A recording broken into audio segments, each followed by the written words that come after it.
the ultimate fishing authority in the Northeast, the Fisherman magazine. No guessing, just catching. New Explore Series fish finders keep you locked on fish with unbeatable clarity, best-in-class imaging options, and a stunning ultra-bright HD screen. There's more to explore, only with Humminbird. As you're watching this week's video fishing forecast for the New Jersey, Delaware Bay region, Thursday, May 15th, I will be out on Raritan Bay or perhaps somewhere off of Sandy Hook with 30 or 40 other boats, hoping to tag a few striped bass. I'm Jim Hutchinson with the New Jersey, Delaware Bay edition of the Fisherman magazine. Of course, this is the week of StriperQuest. Been talking about it since sometime in February. I think at last look we're 25 boats or something, and I'm sure everybody's waiting to see what the weather forecast will look like. So anyway, the captain's meeting on Wednesday night. This is actual footage from last year's event along the Raritan Bay shore. It rained as well then, but we assembled this season at Gateway Marina in Highlands, and there's no rain in the forecast of significance to speak of for Thursday, so I'm very excited. And once again, in 2025, a handful of boats, mine included, I'll be fishing with Shunky and the Penn crew. We're looking for, on 5 of those boats, some satellite tag worthy candidates, and primarily off of Sandy Hook. Those are what 5 boats are doing. The rest of the boats, and over 100 competitors, are looking to tag the most striped bass. That's who's going to win StriperQuest this season. First, second, and third place. Now, we've deployed dozens of these high-tech satellite tracking devices, mini-PAT devices, since 2019.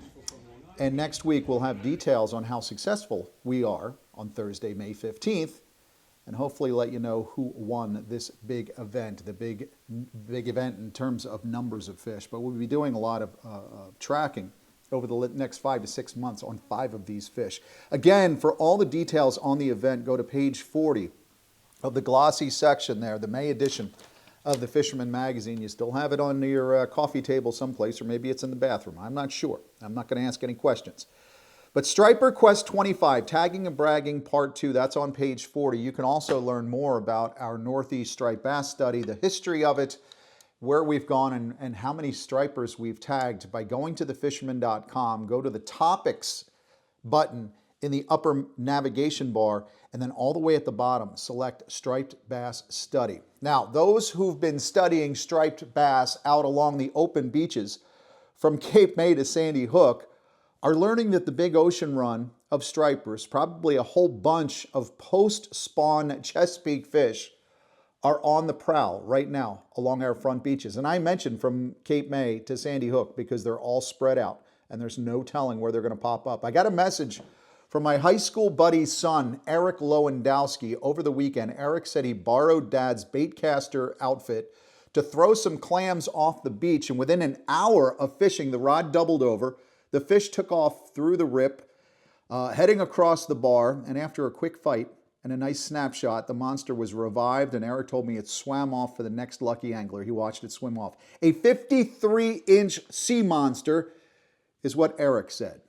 Nice fish, estimated by John at Betty and Nick's running the formula at 50 pounds. Another clam-induced jumbo this week came on Monday when Grumpy's Tackle in Seaside reported that Brad McMullen caught and released this striper, also along the Island Beach stretch and also on clam. Now, the action on both bass and blues was high on the list at One Stop Bait and Tackle as well, and has been for weeks. Noel he's gone crazy with all the action there.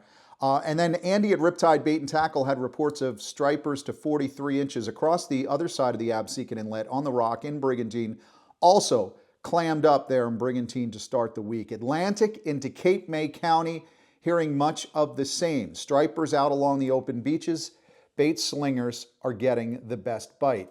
Now, that said, whether you're a purist or just prefer plugging, as I do, that's an option as well, especially from dusk to dawn. Those magic hours at dusk and dawn, and then through the night as well. Robert Fort plugged one up in Monmouth County last week using a 40-year-old Bob Hahn metal lip, which honestly is great for me because it relates to a tail end feature in the May edition that I wrote, thanks to Ed Masunas, formerly with Penn. But I mentioned the Bob Ponds the Bob Hans, and some of the other classic plugs along the Striper coast that most people leave up on their shelf someplace gathering dust. They're a nice conversation piece, but Robert Fort here, he got out there and caught one on that Hond metal lip plug. So yes, you can visit a local tackle shop this week, pick up some fresh clam, fresh bunker, and sit down along the beach with a friend or loved one, get some valuable soak time in, and have some really nice conversation as you wait along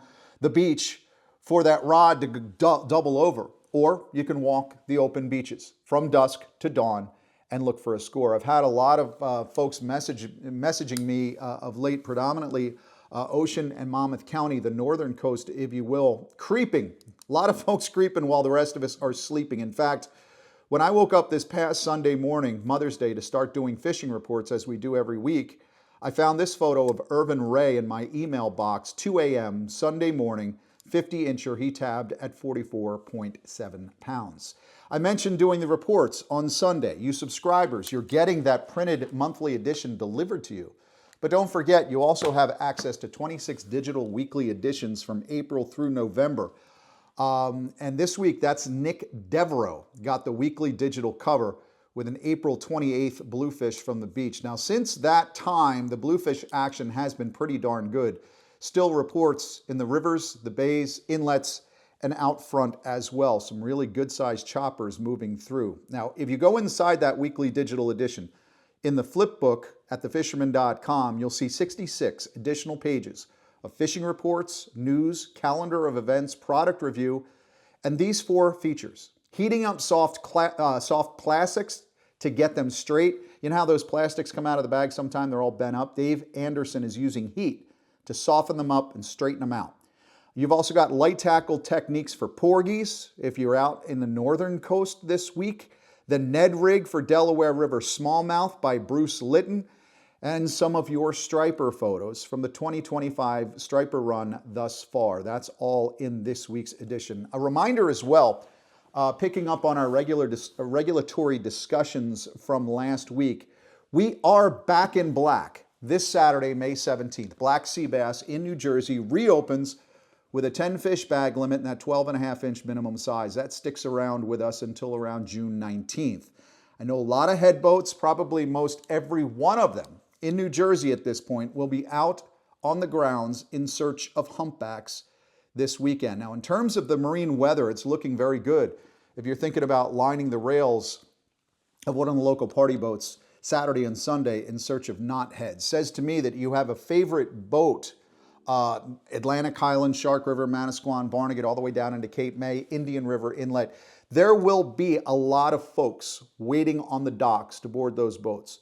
So if you've got a boat that's picked out, maybe it's one of the boats that you'll find in the report section of the Fisherman magazine, just check to see if they're taking any reservations. Otherwise, you want to get down there early to choose your spot along the rail. The folks at Boulevard Bait and Tackle in Cape May County remind us that 'tis the season. Not just sea bass on the wrecks or stripers and blues in along the beach, but the slam option, the bay slam that also includes weakfish and fluke.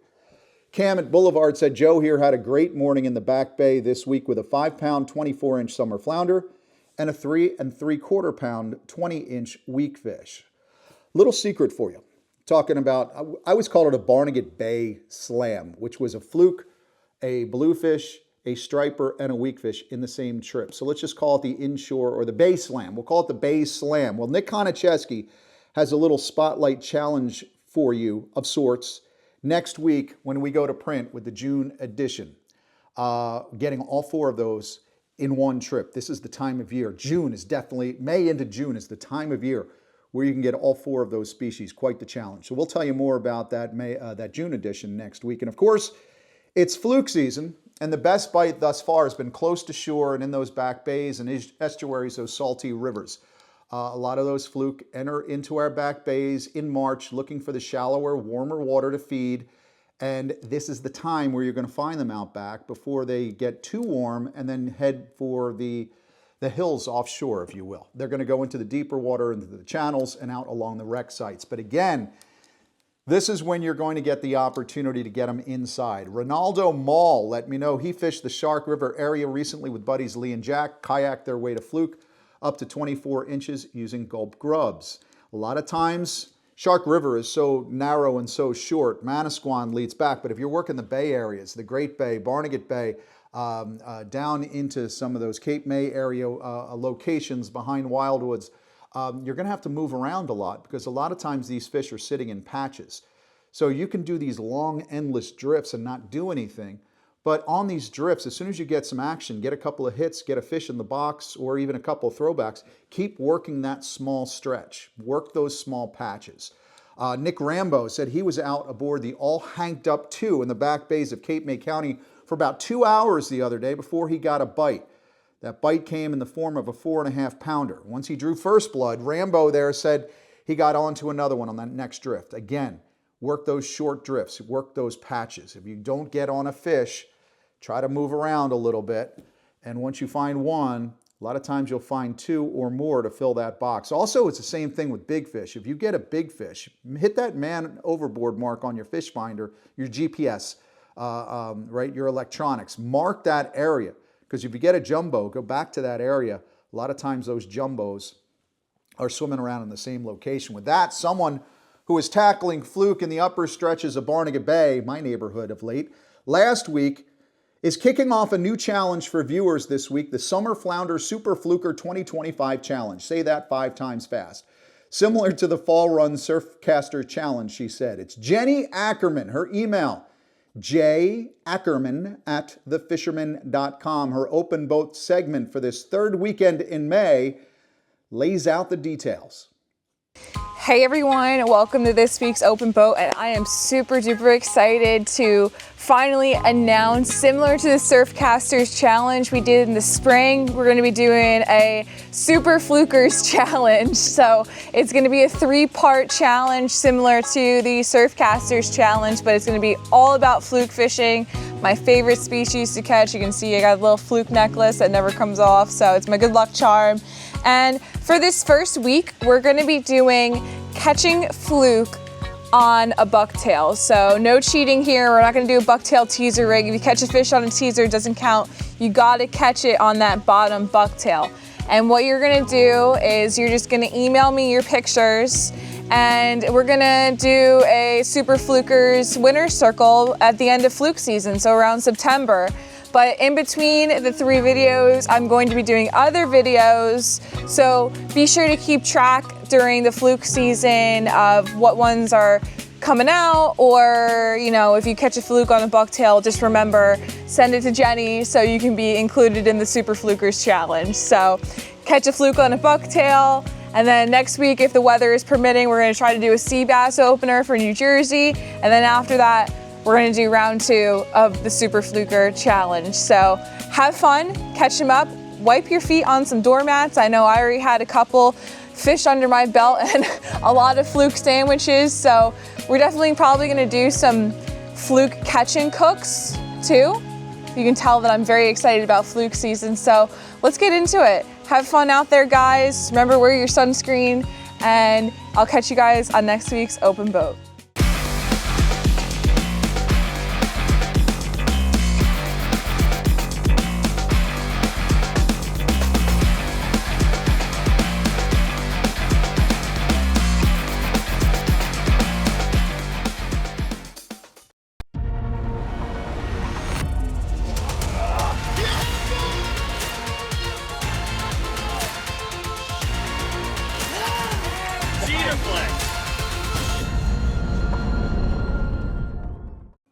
So I mentioned before that that half slam, fluke and weakie. The other 2 species in the slam, of course, striped bass and bluefish, and all of those species are on board right now in the Coastal Kayak Clash. Striped bass is not on the Dreamboat, but that contest has kicked off as well as of May 1st. The Dreamboat Fishing Challenge is a weigh-in type of contest. The Coastal Kayak Clash is a measurement, so you can catch and release those jumbo stripers. But right now, we've got our season-long contests, both of them, going through November here at the Fisherman magazine. The Dreamboat, of course, has been around for a very long time, and you're competing once again this season across all 3 of our editions: the New Jersey Delaware Bay, Long Island, Metro New York, and New England as well, but you're competing for that Steiger center console powered by a Yamaha outboard with the full Minn Kota Humminbird package on top of that. For New Jersey Delaware Bay Edition subscribers looking to get on the board this weekend, it's the best time of year to do so. You got humpback sea bass coming on Saturday and Sunday. Good action for you there. And of course, those 10-pound and up bluefish are on the prowl. And finally, we have some tide runner weakfish showing up. We're looking 20 to 25 inches right now, but it's only a matter of days, perhaps on the end after this full moon over the weekend, we'll see another rush of good size tide runner weakfish entering our New Jersey waters. Let's head over to our virtual studio with Tim Smith, get a look at who's on the board this week in the quest for a Dreamboat prize. We're into the second week of the 2025 Dreamboat contest, and here are the entries for the week ending in May 14th. Our first week fish is on the board from Long Island subscriber Thomas Luciano of Sayville, New York, weighing in at saltwater tackle at 6.5 pounds. Next, taking first in the sea robin category, it's Long Island subscriber Vince Zorkis from Long Beach, New York, with his sea robin coming in at 3.4 pounds, weighed in at Bay Park Fishing Station. The leaderboard this week stands at straight 10s. Placing first is Thomas Luciano. Taking second is Vince Zorkis. In third is Scott Waterman. Make sure you check your entry before submitting, and don't forget about the 10-week window. Are you the best angler in the Northeast? Well, now is your chance to prove it. The Fisherman's Dreamboat contest is back. Win this Steigercraft center console powered by Yamaha, along with these other great prizes. Fish hard and weigh in as many of these species to be top on the leaderboard. What's the catch? You must be a subscriber to the Fisherman magazine. All it takes is one fish on the board to win a great prize, so however you fish, you have a shot. For all the details and official rules, visit thefisherman.com. The second week at the CKC was even busier than the first, with 8 new entries. We saw David Dew coming in hot with a pair of fish, a 32.5-inch third-place striper and a 14-inch second-place scup. Todd Trions leads the striper category with a 33 3/4 incher, and Tom Hood holds second place at 33. Larry Newman entered the first bluefish of 2025 with a 33 3/4 incher. Bob Stuber logged the 34 incher not long after, holding first and second place respectively. And Justin Oser is back with a 20-inch tog and a 15-inch scup, both leading their respective categories. The top 3 looks like this. We have Tom Hood in third place with 4 points, Todd Trions in second place also with 4 points, and Justin Oser holds first place with 6 total points. Hey kayakers, the Fisherman's Coastal Kayak Clash contest is back. Win this fully outfitted Hobie Mirage Lynx kayak from Yak Attack, along with other great prizes. Catch and release as many of these species to be top on the leaderboard.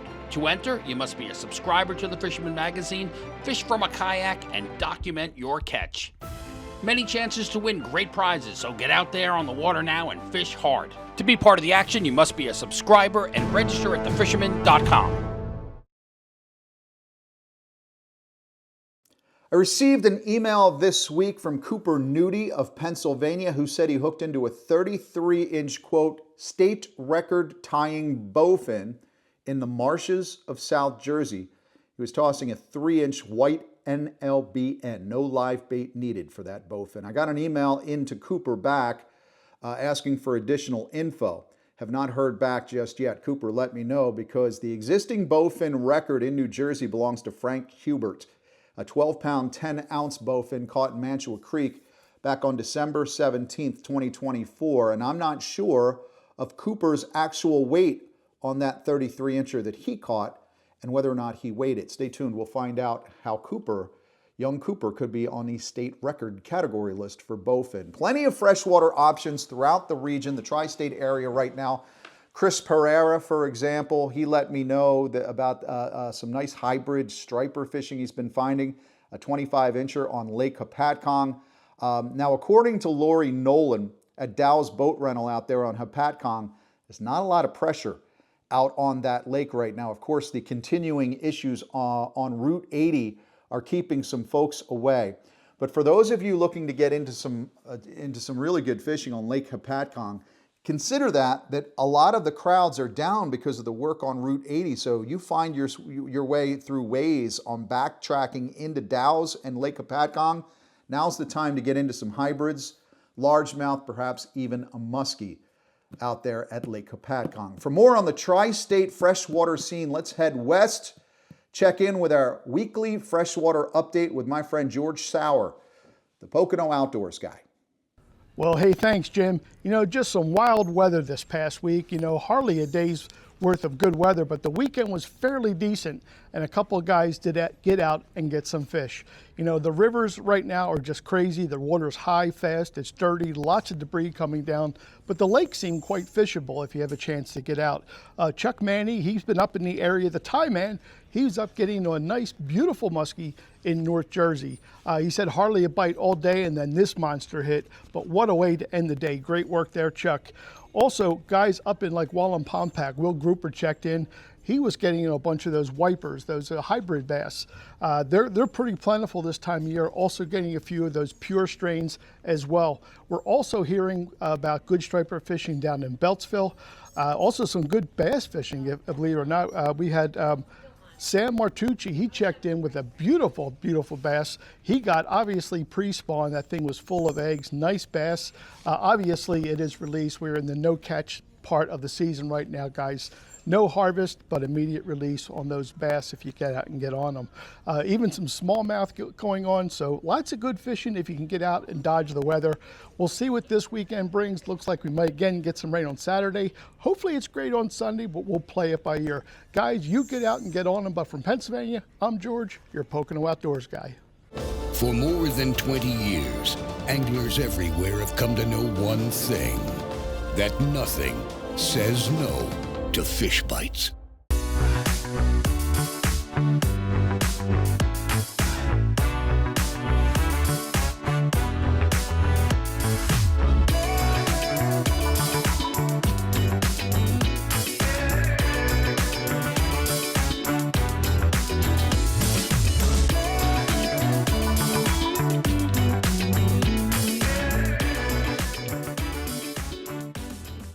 On screen now, we've got a snapshot from our May edition calendar of events here at the Fisherman Magazine, a listing, by the way, that you won't find anywhere else in the media. That's what we do here at the Fisherman Magazine. We've been doing it for over 50 years, and you're not going to find all this regulatory stuff, calendar of events, news. You're just not going to find it. That's what I do, and I'm happy to do so. But in addition to StriperQuest Thursday, you've also got the Lewis Harbor Marina Canal Flounder Tournament this week. That's that's coming up, I believe, Thursday or Friday?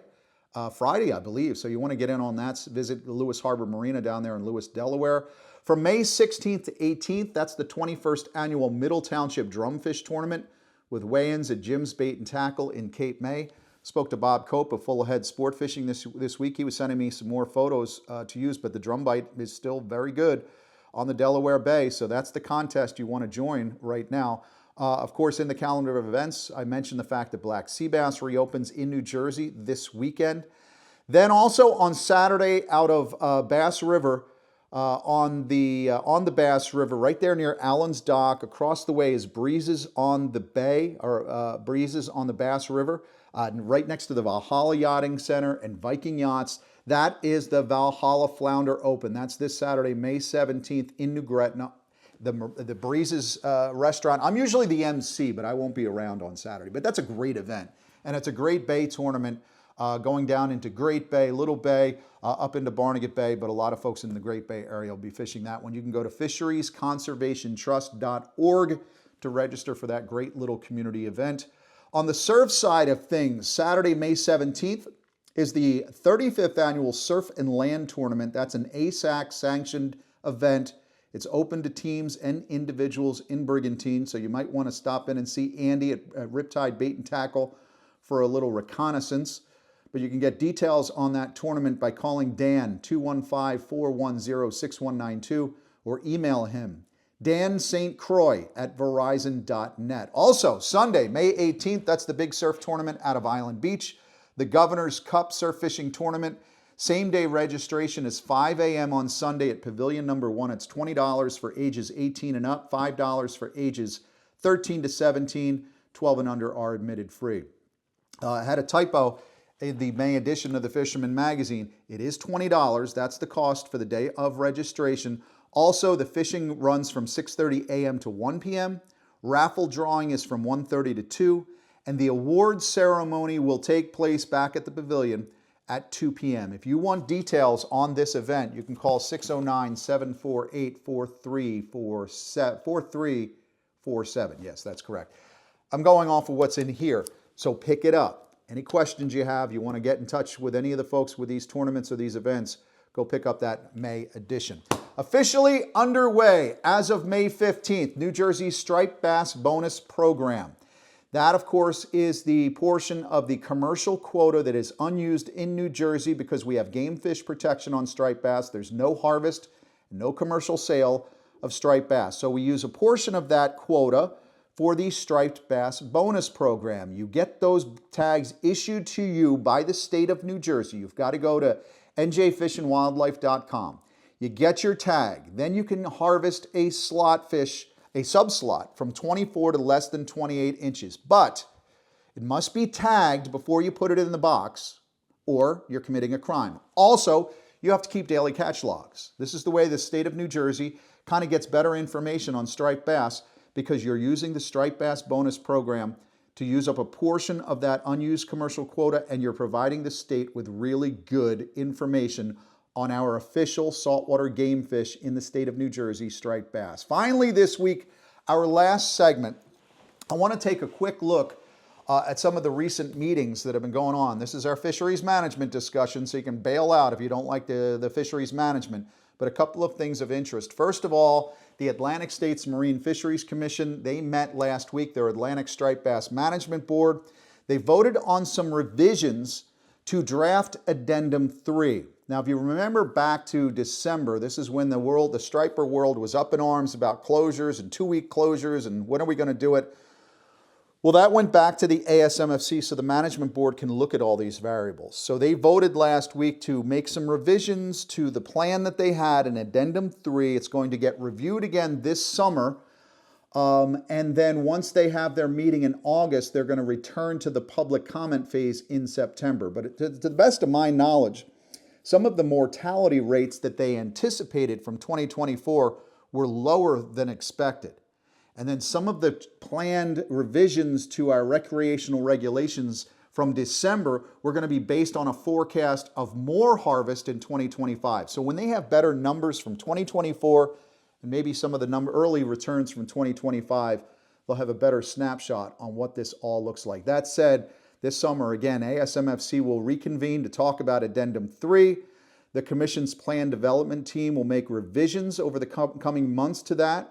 And then the management board will approve it for public comment. So you can expect that public comment to begin late August, sometime in September, and we'll be all over it, let you know what is there. Basically, there's nothing to see here right now, just you want to stay tuned. Now, I also attended last week's New Jersey Marine Fisheries Council meeting in Galloway. I think I was one of 4 people in the audience. I saw the guys from Fishhawks Club in Forked River. They're always there.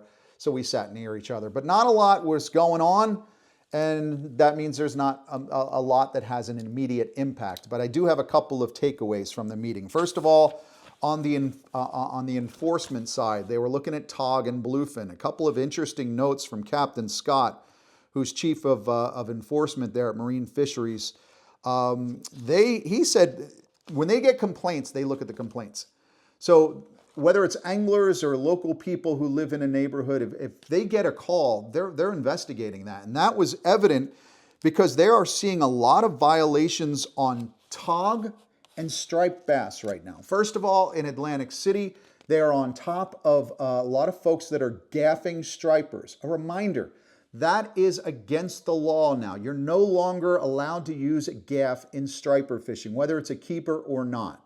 So if you're carrying a gaff on a jetty or on a boat, you can't. Not with striper fishing. You're not allowed to do that anymore. So enforcement is looking into that. They're also looking into out-of-season tog because there are tog in along the jetty rocks right now. They had one bust at Manasquan where they had 30 tog from the Manasquan jacks there, right out there along the tip of the jetty there. 30 out-of-season tog on one trip. So this is definitely becoming a big problem. And again, I mentioned bluefin tuna recently. They had 3 dozen HMS permit holders who were cited for non-reporting of bluefin tuna last fall.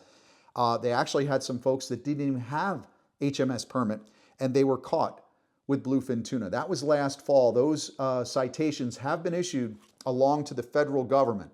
So the government now is looking into those HMS violations. They also talked about shark fishing in the surf here in New Jersey. That's been a topic of conversation. You know, of course, that you're not allowed to target sandbars and sand tigers. And if you do catch one, you're supposed to release it from the water line as quickly as possible. But the folks there at the division and the Marine Fisheries Council are discussing some of the problems with shark fishing, the ambiguity in the legal definition of shark fishing and shark fishing gear, public concerns rising from shark-based fishing or shore-based fishing for large sharks. A lot of towns are starting to get a little leery of this. Best fishing practices, because again, you're not allowed to really, as far as the enforcement go, you're not allowed to target sandbars and sand tigers. So the one thing the council is doing is they've asked their enforcement committee to look at some variables. Participants are discussing the fact that shark fishing is really getting quite popular. So how do they make it so that you can legally target sandbars and sand tigers as long as you don't take it out of the water? Perhaps increasing fines for folks who do, but also some educational awareness and maybe some best practices in terms of safely conserving these fish during catch and release, like those long-handled hook removers so you don't have to get on top of the shark. But again, we're going to be following along with this, another topic of conversation that came out of last week's Marine Fisheries Council meeting. They are working on addressing feedback from the South Jersey community on sheep's head. There's no fishery management plan per se that says sheep's head has to have a size and bag limit, but folks are concerned by the number of big breeding size sheep's head that are harvested every year. So the state of New Jersey is looking at that. Finally, correcting a mistake in last week's video fishing forecast, that bluefin photo that I showed, it was a screen grab from a camera phone that was sent to us by Captain Justin on Dark Horse charter fishing out of Atlantic Highlands. Justin Campbell, not Swanson. I'm not sure why I was thinking Swanson. I think because Justin Swanson and I with Jenny were supposed to go out striper fishing recently, so that was in my head. But that was Justin Campbell, Dark Horse. It happens to be the newest addition to the Atlantic Highlands fleet. No new news on bluefin, by the way. After that report with Justin capturing that video inside Raritan Bay, I've been checking Hoffman's Marina and checking all the Facebook pages where bluefin tuna typically get weighed in. I have not seen anything in the last couple of weeks, so hopefully that starts to catch fire pretty soon. Again, the headboat docks will be loaded with passengers waiting to board on Saturday for the opening of Black Sea Bass. It should be a good one. But I remind you, bring those 5 and 6 pound humpbacks back. If you're out on a headboat, you know that the mates are going to clean those fish. But if you've got a jumbo, hold that one off to the side. Take it into a participating weigh station. One of the tackle shops at the Jersey Shore has the Dreamboat signage in the window. Weigh that humpback there, submit the paperwork, and then you can clean the fish later on your own, because that big humpback could win you a great prize in the Dreamboat Fishing Challenge this season. I'm off to Nashville, Tennessee next week. First vacation I've had in nearly 2 years. And it'll be the first time missing a weekly video fishing forecast since I came back to the Fisherman in 2015. That is 582 straight weekly video fishing forecasts. And my streak will be over after this week. Jenny Ackerman will be delivering next week's video fishing forecast, and who knows, you may never want me back again.